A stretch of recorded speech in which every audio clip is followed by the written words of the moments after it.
Joyeux, joyeux, joyeux anniversaire. Joyeux anniversaire. Maman Charlotte puis je vais à Londres. Zambe abakisela yo.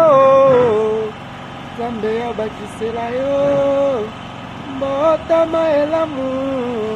Maman Charlotte puis je vais à Londres motema. Ibrahim ya Nzambe na nyonso. Joyeux anniversaire.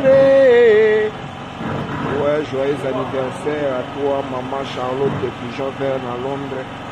Tirae de nyonso malekana esengo mbula oyo po biso bana tozala toujours ya kosepela toujours béni. Donc tala kaka mama Charlotte depuis Jean Verne à Londres. Mama ya motema molai, mama ya bana, hein?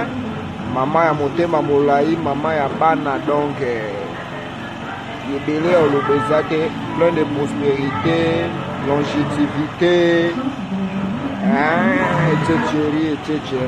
Joyeux anniversaire, joyeux anniversaire, joyeux anniversaire, maman Charlotte puis Joverne à Londres.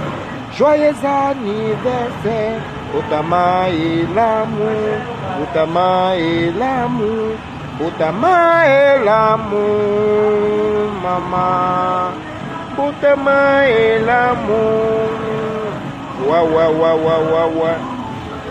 Joyeux anniversaire, Otema ya Ibrahim ya Nzambe na nyonso, babi osoda, on a fait ça tango. Anti-flamme, joyeux anniversaire.